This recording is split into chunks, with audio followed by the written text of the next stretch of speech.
Assalamualaikum warahmatullahi taala wabarakatuh and a very good morning to all. So hari ini kita akan mulakan lab kita yang kedua, MMS 3013. So kalau minggu lepas kita telah pun tengok macam mana cara kita nak install QGIS, macam mana kita nak basically masukkan certain data dalam QGIS, dan kita tengok overall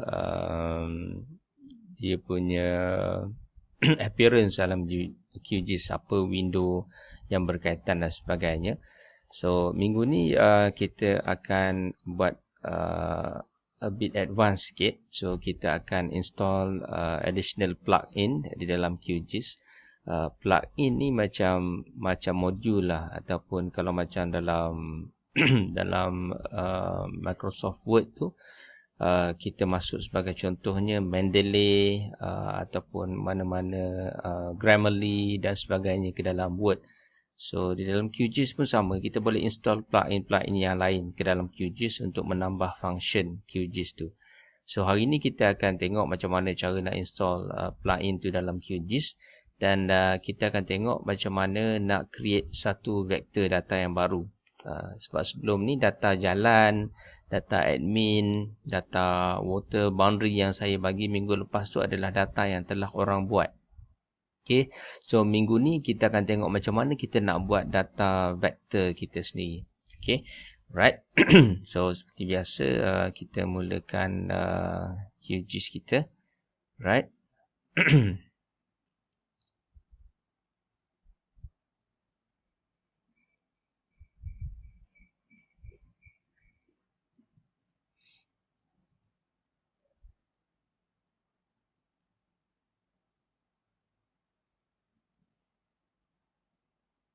Lambat pula. Okay, right.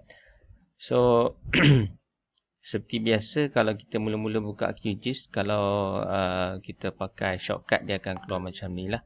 Right, tapi kalau macam kita mulakan, kalau kita tak nak buka yang ni, kita nak buka terus yang minggu lepas, kita tutup dulu, right, dan kita pergi ke kita punya folder, right. Minggu lepas kita letak lab 1 kita dekat dalam sini, lab 1. Okay, kita punya project kita dah save. So kita double klik saja lab 1, right. So dia akan terus buka, okay, lab 1, dan terus ada data-data minggu lepas lah. Okay, right. Dan sementara tunggu QGIS tu buka, okay, saya nak cadangkan dalam folder MMS 3003 lab yang kita create minggu lepas, okay, kamu create satu lagi folder, nama dia adalah lab 2. Okay, create saja lab 2. Right, ini adalah file contents yang file yang ni tadi saya save ke dalam folder ni. Right. Okay, so create di dalam MMS 3013 lab folder, satu folder nama dia lab 2. Okay. Right. Okay, selepas kita buka lab 1 ni tadi, okay, dia dah, ni adalah data kita minggu lepas. Okay, so kita ada admin 0, admin 1 dan juga admin 2. Okay, baik. Apa yang akan kita buat adalah sekarang ni, first yang kita buat adalah kita save dulu projek kita ni sebagai lab 2, right. So project save as, okay, masuk ke dalam lab 2, okay, namakan dia sebagai lab 2. Okay, kalau kamu tengok dekat bawah ni, dia ada QGZ, okay, dan juga QGS. Okay, ini sebenarnya adalah dua format projek yang berbeza. QGZ adalah format data, format projek QGIS yang untuk QGIS 3.10 ke atas, dan ini QGS ni adalah format projek QGIS version lama daripada 3.9 dan ke bawah. Tapi dua-dua, kalau kamu ada version baru sekarang 3.16, dia boleh buka dua-dua lah. Tapi untuk yang tujuan kita akan save sebagai yang latest punya lah, QGZ. Okay, save saja, right. Okay, sebelum kita mula, saya nak saya nak sentuh sikit tentang browser kita, cara kita organize file kita. Okay, kalau kita tengok dekat sini, right, kita punya, okay, kalau kamu cari kamu punya map 3013 lab tu, okay, dia ada duduk dekat bawah. Okay, dia duduk dekat bawah ni. So sekarang ni kita nak jadikan 3013 lab ni sebagai favorite. Kalau kamu tengok dekat sini tak ada pun sebagai favorite lagi. Senang saja, sama macam Windows Explorer. Kamu pergi ke sini, okay, klik sekali dan kamu right click, add as favorite. Okay, add as favorite, automatic dia akan duduk di atas. So senang sikit lah kalau kita nak buat apa-apa. Okay, sebagai contoh, katakanlah yang ni kita remove. Okay, remove layer. Okay, yang ni pun kita remove layer. Okay, yang ni pun kita remove layer. Okay, so kita punya projek kosong. Kita pergi sini, right, data minggu lepas. Okay, kita ada MOS admin kan. So katakan kamu nak tarik ADM kosong. So kamu just tarik ke sini saja. Right, dia akan buka dan dia akan create layer di sinilah. Sama juga macam ADM 1, tarik saja. Sama juga macam ADM 2, tarik saja. Tapi make sure tarik yang ada SHP ataupun shapefile lah. Alright, so ini adalah file kita. Right. Okay, baik. Di dalam GIS, semua ni kita panggil dia layers. Okay, dan untuk kita sebenarnya bermula, okay, di dalam GIS ni, okay, kadang-kadang kita memerlukan base layer ataupun layer yang di belakang. Yang ni kalau kita tutup, okay, kita tak nampak apa-apa dah kan. Alright, so yang pertama untuk hari ni adalah saya akan ajar kamu macam mana kita nak install satu plugin, alright, external punya plugin. Kemudian kita akan jadikan plugin tu sebagai base layer ataupun layer asas dia. Alright. Caranya adalah kamu pergi ke plugin di sini, alright. Kamu pergi ke manage and install plugins, okay. Alright. So yang mula-mula sekali macam biasa dia akan cari plugin-plugin yang berada dekat dalam QGIS ni lah. Alright. Kalau kamu tengok basically ini adalah semua sekali plugin yang ada dekat dalam QGIS. Ini sebenarnya adalah default punya. So kalau kita nak cari, okay, plugin yang kita akan install adalah Quick Map Services. Okay, yang kedua ni. Kita klik sini, kemudian kita install plugin. Alright. So dia akan start download data daripada plugin tu, bergantung juga kepada line internet kita. Okay, alright. So sekarang ni, okay, bila dia dah install, kamu boleh tengok dekat sini apa tujuan Quick Map Service ni, lepas tu siapa yang create dia, version mana dan sebagainya lah. Okay, alright. Close. Okay, kalau kita nak tengok dekat mana Quick Map Service tu, kita pergi dekat web. Alright, web. Sini dah ada Quick Map Service dan kita ambil OpenStreetMap ni, OSM, dan ambil yang standard. So ini adalah basically dia dah load dah dekat belakang tu. Kalau kamu tengok, itu adalah base map ataupun kita punya layer, base layer asas kita. So dia bukan untuk Malaysia tapi dia adalah untuk seluruh dunia. Okay, seperti biasa, katakan kita off dulu yang ni. Katakan kita nak tengok certain area, pergi ke zoom. Okay, alright. Pergi ke Kuala Terengganu sebagai contoh. Right. Okay, kita cuba cari dekat mana UMT. So ini adalah airport. Okay, airport Terengganu. Right. Kita cari dekat mana UMT. Okay, ini adalah yang di tengah-tengah sini adalah Universiti Malaysia Terengganu. So kalau kamu tengok Universiti Malaysia Terengganu, right, kita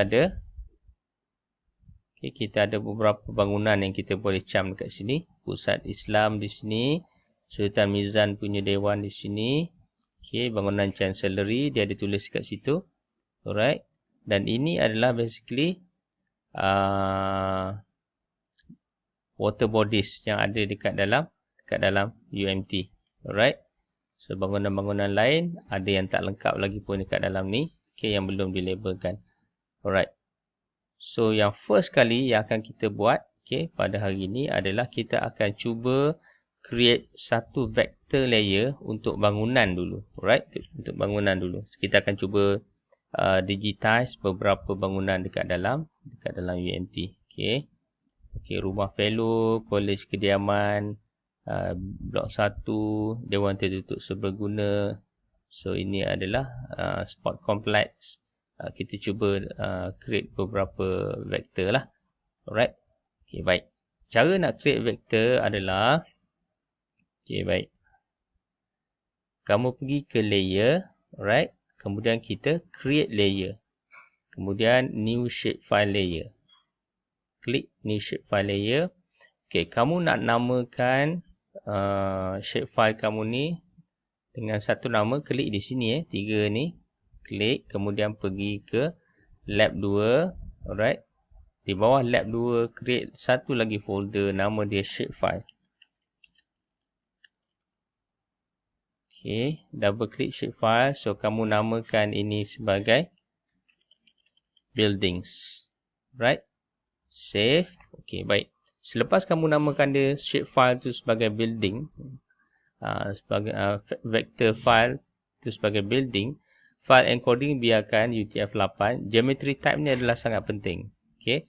Dia sama ada point, multi-point, line ataupun polygon. Disebabkan kita nak lukis bangunan, so kita pilih polygon.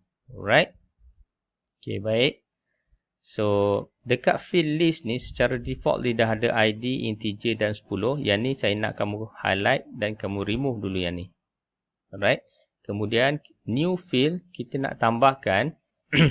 Jadi, di dalam vektor kita tu, kita nak dia ada beberapa field lah. Yang pertama, kita nak nama.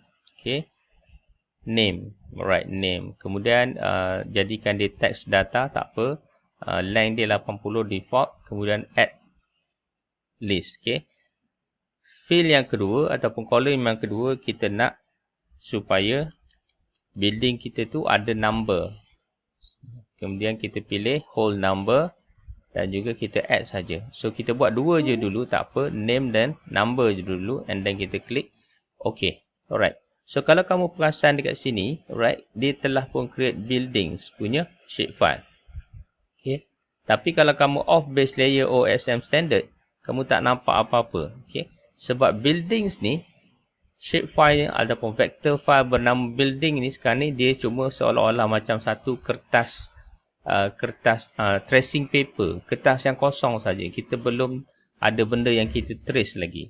Kita nak trace dia daripada OSM standard ni. Okay. Alright. So, cara yang kita nak trace adalah kita kena activate dulu buildings ni ke dalam editing mode dulu. Kita right click dia, kemudian kita toggle editing. Okay. Bila kamu toggle editing, kalau kamu perasan dekat atas ni, kita akan nampak toggle editing punya button ni, iaitu macam pensel ni, dia dah tertekan ataupun dia dah, sekarang ni dia dah mode, di dalam mode on. Okay. So, kalau kita nak mula-mula start kerja kita, kita klik yang sebelah ni. Okay. Add polygon feature. Kita klik sekali. Alright. Dan kalau kamu perasan, kita punya cursor bertukar menjadi macam yang kamu main game tembak-tembak tu lah. Dia jadi crosshair dekat situ. So, kita mulakan untuk klik ataupun create vector data kita di mana-mana. Sebagai contoh, kita nak mula di sini sebagai contoh. Okay. Seeloknya kita zoom in. Okay, kita zoom in. Gunakan anak panah di keyboard kamu untuk gerak key kanan atas bawah. Okay. Okay, klik sekali di sini. Yang kedua. Okay. Kalau betul-betul kita nak buat, sebenarnya kita kena zoom in habis. Tapi untuk tujuan training saja. Okay, nak ke kanan, gerakkan anak panah di keyboard kamu. Okay. Gerak lagi. Gerak lagi. Nak ke bawah, anak panah di keyboard. Okay. Gerak lagi. Gerak lagi. Gerak lagi di sini. Gerak lagi di sini. Gerak lagi di sini. Okay. Di sini. Klik sini. Alright, kita zoom out tengok. Okay, dah nak habis. Bila nak habis, okay, bila dah nak habis, kita akan habiskan dia dengan right click. Kamu right click mouse kamu, right click. So, dia maknanya dia dah tutup lah tu. Dia dah tutup polygon kamu dan dia akan keluar benda ni. So, nama dia adalah, apa nama tadi? Kita punya bangunan ni tadi? Pusat Islam kan? Pusat Islam. Alright, number ni Ini adalah bangunan kita yang pertama. Kita klik OK. Alright. So, kalau kita tengok dekat dalam building ni, alright. Kalau kita off OSM standard ni, kan dah ada. Tadi kosong kan? So, sekarang ni dah ada building. Okay. So, sekarang ni kalau kita tengok, kita punya attribute table, kita right click saja. Okay. Open attribute table. So, kita sudah ada satu bangunan. Nama dia Pusat Islam dan nombor dia adalah 1. So, kita akan tambah bangunan yang lain. Okey, baik. Sebelum kita tambah, saya rasa kita tukar dulu yang ni. Dia punya properties. Kita tukar kepada outline black. Outline black. So, kita tukar color dia kepada merah lah. Senang sikit. Kita nak tukar color dia. So, merah. Apply. Okay. So, basically, dia ada outline sajalah bangunan kita. Alright. So, sekarang ni kita cuba buat di bangunan yang lain. Sebagai contoh, KKSAM ni College Kediaman. Satu lagi vektor. Ketika kita nak trace ataupun lukis satu lagi bangunan, iaitu KKSAM. Sama juga, kali ni kita tak payah nak klik toggle editing sebab toggle editing tengah aktif sekarang ni. Alright. So, kita just klik saja yang ni, polygon, add polygon ni. Sama juga macam tadi. Okay, kita create. Okay. So, nanti kalau masa kamu buat, kena zoom in properly lah. Yang ni just untuk tujuan latihan saja. Alright. Okay. Ni 4 corners sini. Alright. Sini. Satu lagi. Okay. Dan satu lagi adalah right click. Nanti dia akan matikan dekat ujung tu. So, right click sini adalah KKSAM. Bangunan nombor 2. Okay. So, kalau kita off layer belakang, kita zoom in. So, kita dah dapat 2 bangunan lah. Kita dah dapat 2 bangunan. Alright. Apa yang sangat penting adalah jangan lupa untuk save. Okay. Cara untuk save vektor kamu adalah tekan dekat sini. Okay. Save layer edit. So, kamu akan tekan save.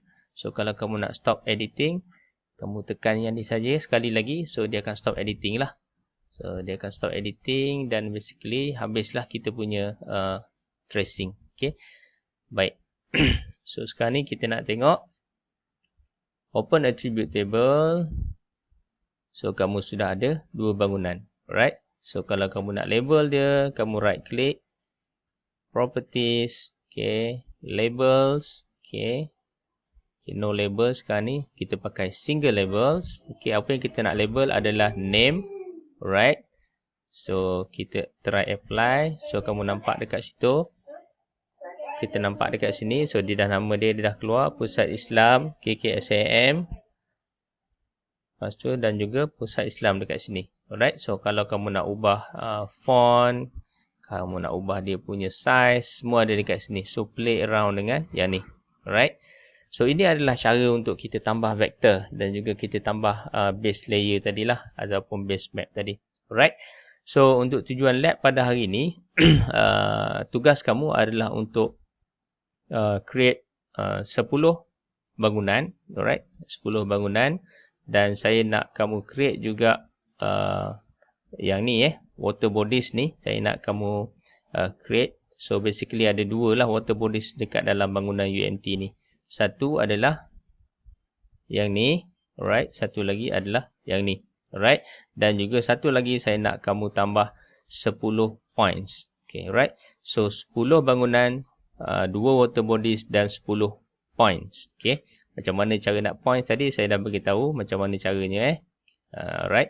So basically bila kamu dah siap, apa yang saya nak kamu buat adalah kamu offkan OSM standard dan kamu buat satu video yang menunjukkan bahawa kamu telah pun ada 10 bangunan, 10 points dan juga 2 polygon water bodies. Okay. Lokasi tak kisah sama ada kamu nak pilih Pusat Islam ataupun dekat mana-mana. Tapi yang penting kamu buat 10 polygon bangunan, 2 polygon water bodies yang ni dan juga 10 points punya vektor.